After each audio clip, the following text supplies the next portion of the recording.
Good morning, Namaskar, Adab, and my topic is internal promotions. ಬಹಳ ದಿನಗಳಿಂದ ನಾವು ಹೇಳ್ತಾ ಇದ್ದೀವಿ, ನಾವು ನಮ್ಮ ಮ್ಯಾನ್ಕೈಂಡ್ ಜೀನ್ಸನ್ನೇ ಪ್ರಮೋಟ್ ಮಾಡಬೇಕು ಅಂತ. ಮತ್ತೆ ಅದರ ಪ್ರಯೋಜನ ಏನು ಅಂತಂದರೆ, ಈ ಕಲ್ಚರ್ ಸೇಮ್ ಇರುತ್ತೆ.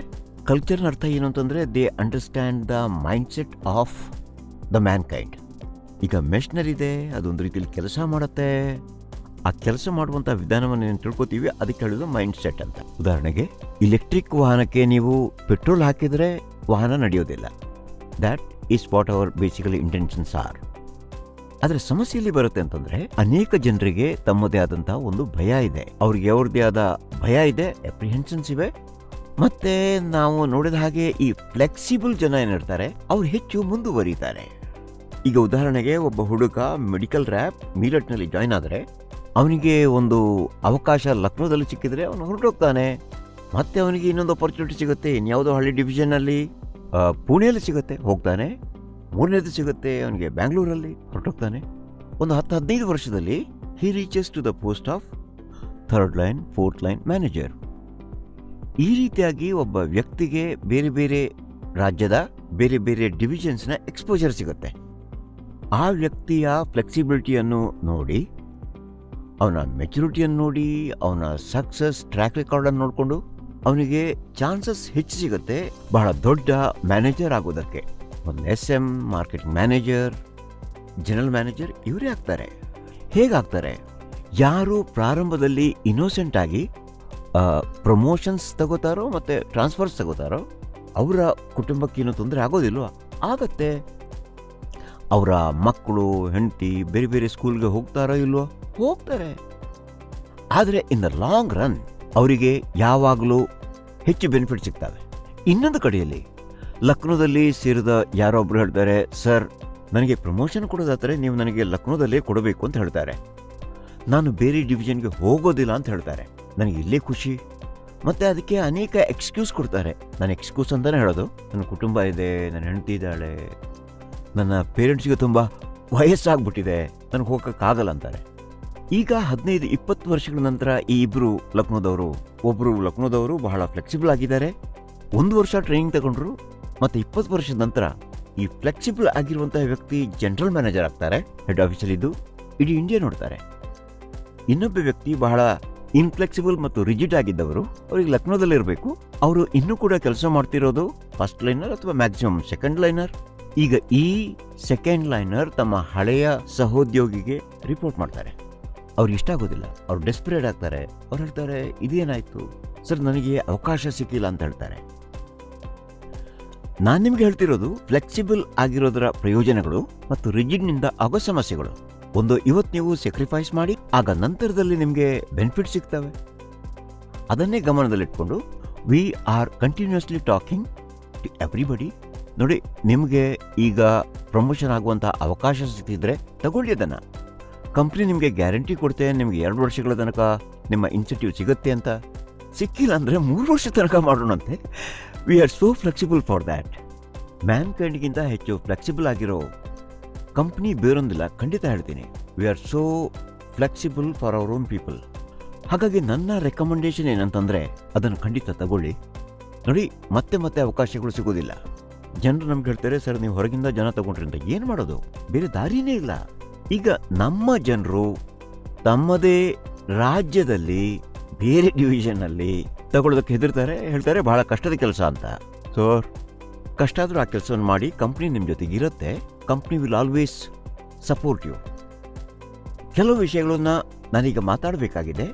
ನೀವು 1st ಲೈನ್ ಮ್ಯಾನೇಜರ್ ಆದಾಗ ಅಥವಾ 2nd ಲೈನ್ ಮ್ಯಾನೇಜರ್ ನೀವು ಯಾವಾಗ ಆಗ್ತಿರೋ, ನೀವು ಒಂದು ವಿಷಯವನ್ನು ತಿಳ್ಕೋಬೇಕು.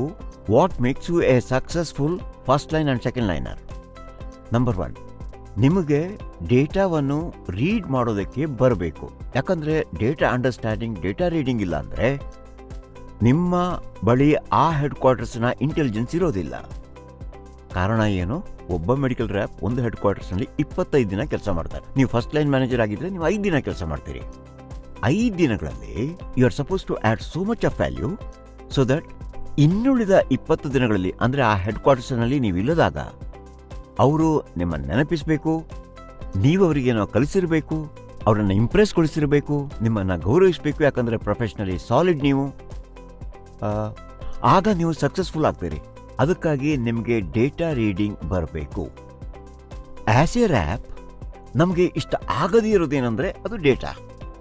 ಈಗ ನೋಡಿ, ನಾವೇನೋ ದೊಡ್ಡ ದೊಡ್ಡ ಪೋಸ್ಟ್ಗೆ ಹೋದ ಹಾಗೆ ಡೇಟಾ ನಿಮ್ಮ ಲೈಫ್ನಲ್ಲಿ ಬಹಳ ಮುಖ್ಯವಾಗಿರುತ್ತೆ. ಹಾಗಾಗಿ ನನ್ನ ಸಲಹೆ ಅಂದರೆ ಡೇಟಾ ರೀಡಿಂಗ್.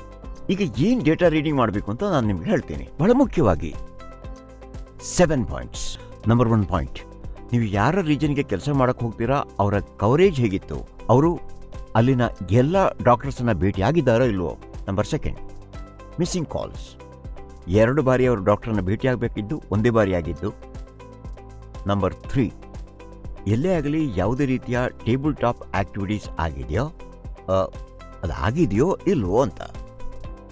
ನಂಬರ್ 4, ಇದು ಬಹಳ ಇಂಪಾರ್ಟೆಂಟ್, ಅಲ್ಲಿ ಎಲ್ಲ ಕೀ ಡಾಕ್ಟರ್ಸನ್ನು ಭೇಟಿ ಆಗ್ತಾರೋ ಇಲ್ವೋ ಅಂತ. ನೆಕ್ಸ್ಟ್ 5ನೇ ನಂಬರ್ನ ಪಾಯಿಂಟ್ ಅಂದರೆ ಹೊಸ ಪ್ರಾಡಕ್ಟ್ನ ಸೇಲ್ಸ್ ಯಾವ ರೀತಿ ನಡೀತಿದೆ. ಈಗ ಯಾರೇ ಆದರೂ ಹೊಸ ಪ್ರಾಡಕ್ಟನ್ನು ಸೇಲ್ ಮಾಡ್ತಿದ್ರೆ ಅವರನ್ನು ಬೇರೆ ರೀತಿಯ ಗೌರವದಿಂದ ನೋಡಬೇಕು. ಯಾಕಂದರೆ ಹಳೆಯ ಪ್ರಾಡಕ್ಟ್ ಮಾರಾಟ ಆಗೋದಕ್ಕೆ ಬೇರೆ ಬೇರೆ ಕಾರಣಗಳಿರ್ಬೋದು. ಲೆಗೆಸಿ ಇರಬಹುದು, ಮೊದಲಿನ ಜನರು ಮಾಡಿರ್ಬೋದು, ಅಥವಾ ಬೇರೆ ಕಾರಣ ಇರಬಹುದು. ಆದರೆ ಯಾರೇ ಆದರೂ ಹೊಸ ಪ್ರಾಡಕ್ಟ್ ಮಾಡ್ತಿದ್ರೆ ಅವ್ರಿಗೆ ಕೊಡಬೇಕು ಸ್ಪೆಷಲ್ ರೆಸ್ಪೆಕ್ಟ್. ಈಗ ಮೆರಿಟೋಕ್ರಸಿ ಬರೋದು ನೀವು ರ್ಯಾಂಕಿಂಗ್ ಮಾಡಿದಾಗ ಇವರು ನಂಬರ್ 1, ಇವರು ನಂಬರ್ 2 ಅಂತ. ಹೊಸ ಪ್ರಾಡಕ್ಟ್ಸ್ ಅದರಲ್ಲಿ ಬಹಳ ದೊಡ್ಡ ಪಾತ್ರವನ್ನು ವಹಿಸುತ್ತೆ. ಕೊನೆ 2 ಪಾಯಿಂಟ್ಸ್, ಅವರ ಪ್ರೊಡಕ್ಟಿವಿಟಿ ಏನು, ಅವರ ಗ್ರೋತ್ ಏನು. ಈ 7 ಪಾಯಿಂಟ್ಸನ್ನು ನೀವು ನೆನಪಿಟ್ಕೊಂಡ್ರೆ ಈ data that really does all the tricks. ಇವುಗಳಲ್ಲಿ 5 ಪಾಯಿಂಟ್ಸ್ ಅದು ಪ್ರೋಸೆಸ್ನ ಮೇಲಿರುತ್ತೆ, ಮತ್ತು 2 ಪಾಯಿಂಟ್ಸ್ ರಿಸಲ್ಟ್ಸ್ನ ಮೇಲಿದೆ. That's all. ಈಗ ಈ ವಿಡಿಯೋವನ್ನು ಕೆಲವು ಮಕ್ಕಳು ನೋಡ್ತಾ ಇರ್ಬೋದು, ಅಥವಾ ನಿಮ್ಮ ವೈಫ್ ನೋಡ್ತಿರ್ಬೋದು. They should really understand the importance of this. ತಮ್ಮ ಹಸ್ಬೆಂಡ್ಗೆ, ತಮ್ಮ ತಂದೆಗೆ, ಮಗನಿಗೆ ನೀವು ಪ್ರೋತ್ಸಾಹಿಸಬೇಕು. ಅವ್ರಿಗೆ ಹೇಳಬೇಕು ಪ್ರಗತಿಯ ಅವಕಾಶಗಳು ಮತ್ತೆ ಮತ್ತೆ ಸಿಗೋದಿಲ್ಲ ಅಂತ. ಅದು ನನ್ನ ಕೋರಿಕೆ. ಅದು ಫಸ್ಟ್ ಲೈನ್ನ ಪೋಸ್ಟ್ ಆದರೂ, ಸೆಕೆಂಡ್ ಲೈನ್ನ ಪೋಸ್ಟ್ ಆದರೂ, ಸೆಕೆಂಡ್ ಲೈನ್ ಪೋಸ್ಟ್ ಕೂಡ ಬಹಳ ಸಿಗ್ತವೆ. ನಾವು ಬಯಸೋದಂದ್ರೆ ಹೇಗಾದರೂ ಮಾಡಿ ಮ್ಯಾನ್ಕೈಂಡ್ಸ್ನಲ್ಲಿ ಮ್ಯಾನ್ಕೈಂಡಿಯನ್ಸ್ ಪ್ರಮೋಟ್ ಆಗಬೇಕು ಅಂತ. ಅದಕ್ಕೆ ನಿಮ್ಮ ಸಹಕಾರ ಬೇಕು. ನಿಮ್ಗೊಂದು ಭರವಸೆ ಕೊಡ್ತೀವಿ ನಾವು. ಅದೇನು ಅಂದರೆ, ನೀವು ಇದಕ್ಕೆ ಧುಮುಕಿದ್ದೇ ಆದರೆ, ಅಂದರೆ ಇನಿಷಿಯೇಟಿವ್ ತಗೊಂಡ್ರೆ, Mankind is there to support you and to train you. ಇನ್ನೊಂದು ವಿಷಯ ನಾನು ಮಾತಾಡಬೇಕಾಗಿರೋದು ಡೇಟಾದ ಬಗ್ಗೆ. ನೋಡಿ, ಡೇಟಾದಲ್ಲಿ ಬಹಳ ಮೋಸ್ಟ್ ಇಂಪಾರ್ಟೆಂಟ್ ಥಿಂಗ್ ಅಂದರೆ, as you grow on a upper side of the hierarchy, ಬಹಳ ಪ್ರಮುಖವಾದ ವಿಷಯ ಅಂದರೆ ಅದು ನೋಡಿ ಹೈಜೀನನ್ನು ಚೆಕ್ ಮಾಡೋ ಬಗ್ಗೆ. ಈಗ ನಿಮ್ಮ ಸೇಲ್ಸ್ ನಿಮಗೇನು ಕಾಣಿಸ್ತೆ ಅದು ಕರೆಕ್ಟ್ ಆಗಿರಬೇಕು, ಡಂಪಿಂಗ್ ಆಗಿರಬಾರ್ದು. ಕಳೆದ ವಾರದ ಸೇಲ್ಸ್ ಡಂಪಿಂಗ್ ಅಲ್ಲ. ಅಂದರೆ ಕಳೆದ ವಾರದ ಸೇಲ್ಸನ್ನು ಹೆಚ್ಚು ತೋರಿಸೋದಕ್ಕಾಗಿ ಸ್ಟಾಕಿಸ್ಟ್ಗೆ ಸರಕು ಕೊಟ್ಟಿದ್ದಲ್ಲ ಅನ್ನೋದನ್ನು ಖಚಿತಪಡಿಸಿ ನೀವು ಚೆಕ್ ಮಾಡಬೇಕು. ಕ್ರಾನಿಕ್ ಸೇಲ್ ಗ್ರೋತ್ ಆಗ್ತಿದ್ರೆ, 40% ಆಗ್ತಿದ್ರೆ, 50% ಆಗ್ತಿದ್ರೆ, ಮತ್ತು ಗ್ರೋತ್ ಇದ್ರೂ ಹೊಸ ಪ್ರಾಡಕ್ಟ್ ನಡೀತಿಲ್ಲ ಅಂದರೆ, ಎಸ್ಟಾಬ್ಲಿಷ್ ಪ್ರೊಡಕ್ಷನ್ ಸೇಲ್ ಹೆಚ್ಚಾಗ್ತಿದೆ, ಒಬ್ಬರೇ ಸ್ಟಾಕಿಸ್ಟ್ ಹೆಚ್ಚು ಪ್ರಾಡಕ್ಟ್ ತಗೋತಿದ್ರೆ ತಪ್ಪಲ್ವ ಅದು? ಅಷ್ಟೇ ಅಲ್ಲದೆ ಡೇಟಾವನ್ನು ಕೂಲಂಕಷವಾಗಿ ಪರಿಶೀಲಿಸುವಾಗ ಏನು ಚೆಕ್ ಮಾಡಬೇಕು ಅಂದರೆ, ನಿಮ್ಮ ಹೊಸ ಪ್ರಾಡಕ್ಟ್ ಮಾರಾಟ ಆಗ್ತಾ ಇದೆಯಾ, ಅದನ್ನು ಎಷ್ಟು ಮಂದಿ ಡಾಕ್ಟರ್ಸ್ ಬರೀತಾರೆ? ಒಬ್ಬರೇ ಬರೆದಿದ್ದಾರಾ? ಓಕೆ. ಬಹಳ ಮಂದಿ ಬರೆದಿದ್ದಾರಾ? Very good. Data hygiene plays a very very important role. ನೀವು ಡೇಟಾ ರೀಡಿಂಗ್ ಮಾಡುವಾಗ ನೀವು ಅದರ ಹೈಜೀನ್ ಬಗ್ಗೆ ಕೂಡ ಚೆಕ್ ಮಾಡಬೇಕು. ಈಗ ನೀವೊಬ್ಬರು ಸೆಕೆಂಡ್ ಲೈನ್ ಮ್ಯಾನೇಜರ್ ಅಂತ ಇಟ್ಕೊಳ್ಳಿ. ಒಂದು 25 ಮಂದಿ ನಿಮಗೆ ರಿಪೋರ್ಟ್ ಮಾಡ್ತಿದ್ದಾರೆ, 20 ಮಂದಿ ಮಾಡ್ತಿದ್ದಾರೆ. ನೀವು ಕೇವಲ 1 ತಿಂಗಳಲ್ಲಿ 1 ದಿನದ ಮಟ್ಟಿಗೆ ಹೋಗ್ತೀರಿ ಅವ್ರ ಬಳಿಗೆ, ಮತ್ತೆ 2 ತಿಂಗಳಿಗೊಮ್ಮೆ ಅಥವಾ ತಿಂಗಳಿಗೊಮ್ಮೆ ಅವ್ರನ್ನ ಮೀಟಿಂಗ್ನಲ್ಲಿ ಭೇಟಿಯಾಗ್ತೀರಿ. 1 ದಿನದ ವರ್ಕಿಂಗ್ನಲ್ಲಿ ಅಥವಾ 2 ತಿಂಗಳಲ್ಲಿ 1 ಮೀಟಿಂಗ್ನಲ್ಲಿ ಒಬ್ಬ RM ZM ಆಗಿ ಅವ್ರ ಬಗ್ಗೆ ಎಲ್ಲವನ್ನೂ ತಿಳ್ಕೋಬಹುದು. ಅದಕ್ಕೆ ನೀವು ಕೇವಲ ರೈಟ್ ಪಾಯಿಂಟ್ಸ್ ಮೇಲೆ ಮಾತಾಡಬೇಕು. ಅವ್ರ ಜೊತೆ ಮಾತಾಡೋದಕ್ಕೆ ಸಿಕ್ಕುವಂತಹ ಆ 1 ಗಂಟೆಯಲ್ಲಿ ಅಂತಹ ಒಂದು ಪ್ರಯತ್ನ will solidify your position as a senior manager. ಬಹಳ ಮುಖ್ಯ ವಿಷಯ ಇದು. ನಿಮಗೆ ಡೇಟಾದ ಮೇಲೆ ಇಂಟ್ರೆಸ್ಟ್ ಇದ್ದಾಗ ಮಾತ್ರ ಅದಾಗೋದು. ಇನ್ನೊಂದು ವಿಷಯ ನಿಮ್ಗೆ ಹೇಳ್ತೀನಿ. ನೀವು ಡೇಟಾ ರೀಡಿಂಗ್ ಮಾಡಿದಾಗ ನಿಮಗೆ ಅಲ್ಲಿ ಏನೋ ತಪ್ಪಿದೆ ಅಂತ ಅನಿಸಿದ್ರೆ, ಅನೇಕ ಬಾರಿ ಜನರು ಕಂಪ್ಲೇಂಟ್ ಮಾಡ್ತಾರೆ. ಸರ್, ಅವರು ಹೀಗಂದ್ಬಿಟ್ರು, ಬಹಳ ರೂಡ್, ಅವರು ಬಹಳ ಬೈತಾರೆ, ಅವ್ರು ನನ್ನ ಮರ್ಯಾದೆ ತೆಗೆದ್ರು, ಇಂಥ ಕಂಪ್ಲೇಂಟ್ಸ್ ಎಲ್ಲ ಬರ್ತವೆ.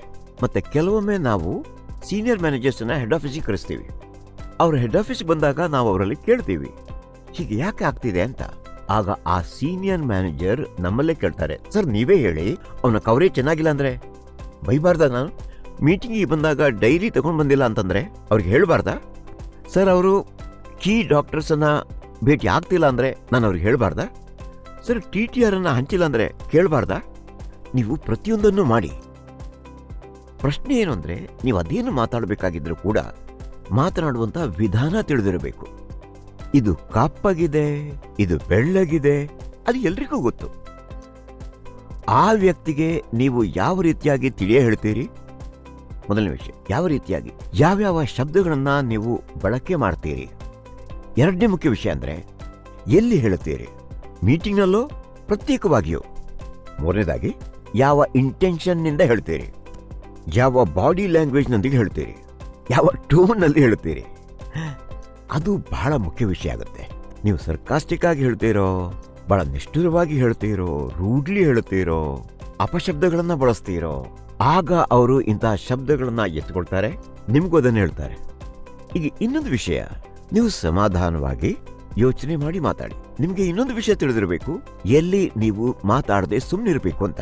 ನಮ್ಗೆ ಗೊತ್ತಿರುತ್ತೆ ನಾವು ಇದನ್ನ ಹೇಳಬೇಕು, ಹೀಗೆ ಮಾಡಬೇಕು ಅಂತೆಲ್ಲ, ಆದ್ರೆ ಎಲ್ಲಿ ಹೇಳಬಾರ್ದು ಅನ್ನುವಂಥ ವಿಷಯ ಕೂಡ ಮುಖ್ಯವಾಗುತ್ತೆ.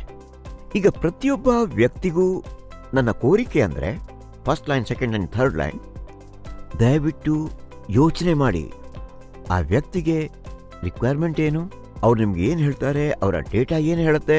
ಇನ್ನೊಂದು ವಿಚಾರ ಇದೆ, ಅದಕ್ಕೆ ನಾವು ಹೇಳ್ತೀವಿ ಬಿಹೇವಿಯರಲ್ ಡೇಟಾ. ಮೀಟಿಂಗ್ನಲ್ಲಿ ಅವ್ರು ಏನು ಹೇಳಿದ್ರು, ವರ್ಕಿಂಗ್ನಲ್ಲಿ ಏನು ಹೇಳಿದ್ರು, ಅದು ಕೂಡ ಬಹಳ ಮುಖ್ಯವಾಗುತ್ತೆ. ನೀವು ಅವರ ರೆಕಾರ್ಡನ್ನು ಮೇಂಟೈನ್ ಮಾಡಿಕೊಂಡು ನೀವು ಹೇಳಬೇಕು ಅವರಿಗೆ, ನೋಡಿ ನೀವು 6 ತಿಂಗಳ ಹಿಂದೆ, 1 ವರ್ಷದ ಹಿಂದೆ ನೀವು ನನಗೆ ಹೀಗೆ ಹೇಳಿದ್ರಿ, ಇಂಥ ದಿವಸ ಇದನ್ನು ಹೇಳಿದ್ರಿ, ಇಂಥ ದಿವಸ ಹೇಳಿದ್ರಿ, ನೀವು ಮತ್ತೆ ಸುಳ್ಳು ಹೇಳ್ತಿದ್ದೀರಿ.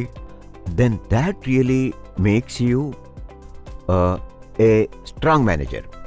ನೀವು ಕೆಟ್ಟ ಪದಗಳನ್ನು ಹೇಳದೆ ಪೊಲೈಟ್ಲಿ ಆದರೆ ಫರ್ಮ್ಲಿ ನೀವು ಅವರಿಗೆ ಹೇಳಬೇಕಾದಂಥ ಮಾತನ್ನು ಹೇಳಿ, ಆಗ ಗಂಭೀರವಾಗಿ ತಗೋತಾರೆ. ಹಾಗಾಗಿ ಎಲ್ರಿಗೂ ನನ್ನ ವಿನಂತಿ ಅಂದ್ರೆ, ನೋಡಿ ಇದು ಬಹಳ ಸರಳ ವಿಷಯಗಳು. ನಿಮ್ಗೇನು ಬಹಳ ದೊಡ್ಡ ದೊಡ್ಡ ಮೆಕ್ಯಾನಿಸಮ್ ಬೇಕಾಗೋದಿಲ್ಲ, ಬಹಳ ದೊಡ್ಡ ಮಾತು ಬೇಕಾಗಲ್ಲ. ನೀವು ಸರಳ ವಿಷಯಗಳನ್ನ ಮಾತಾಡಬೇಕು, ಕಾಮನ್ ಸೆನ್ಸ್ ಇರುವಂತದ್ದು. ಕಾಮನ್ ಸೆನ್ಸ್ ಇಂದ ಮಾತಾಡಿದ್ರೆ you will succeed like anything. Last not the least, manager ಆಗ ಬಯಸೋ ಪ್ರತಿಯೊಬ್ಬರಿಗೂ ನಾನು ಮಾಡುವಂತಹ ಅಡ್ವೈಸ್, ಸೆಕೆಂಡ್ ಲೈನ್ಗೆ ಬಹಳ ಸುಲಭವಾಗಿರುತ್ತೆ ತಮ್ಮ ರಾಪ್ಸಿಗೆ ಬೈಯೋದು. ಆದರೆ ಸೆಕೆಂಡ್ ಲೈನ್ನವರು ನಿಮ್ಮ ಫಸ್ಟ್ ಲೈನ್ ಅಂದರೆ ನಿಮ್ಮ ಇಮಿಡಿಯೇಟ್ ಜೂನಿಯರ್ಸ್ಗೆ ಚಾಲೆಂಜ್ ಮಾಡೋದಕ್ಕಾಗೋದಿಲ್ಲ, ಬೈಯೋಕ್ಕಾಗಲ್ಲ, ಅವ್ರನ್ನ ಕ್ರಿಟಿಕಲಿ ಅನಲೈಸ್ ಮಾಡೋದಕ್ಕಾಗಲ್ಲ. ಆದರೆ ಹಾಗಾಗಬಾರ್ದು. So please make it a point. ನೀವು ಯೋಚಿಸಿ, ರ್ಯಾಪ್ ಏನು ಮಾಡಿದ್ರು, ಅವರು ಫಸ್ಟ್ ಲೈನ್ ಹೇಗೆ ಅವರಿಗೆ ತಿಳಿಸ್ತಾರೋ ಅದೇ ರೀತಿಯಾಗಿ ಮಾಡ್ತಾರೆ. ಹಾಗಾಗಿ ನಿಮ್ಮ ಫಸ್ಟ್ ಲೈನ್ನ ಮೇಲೆ ಬಹಳ ಗಮನ ಹರಿಸಿ. ಮತ್ತೊಮ್ಮೆ ಎಲ್ರಿಗೂ ನನ್ನ ವಿನಂತಿ ಅಂತಂದ್ರೆ, ನಿಮಗೆ ಇವತ್ತು ಅವಕಾಶ ಸಿಗ್ತಿದೆ, ಆ ಪ್ರಮೋಷನ್ ತಗೊಳ್ಳಿ. ನಿಮ್ಗೆ ಗೊತ್ತಿರಲ್ಲ ನೀವು ಎಲ್ಲಿಗೆ ತಲುಪ್ತೀರಿ ಅಂತ. I wish you all the best, good luck and have a great year ahead. All the best. Bye bye. See you.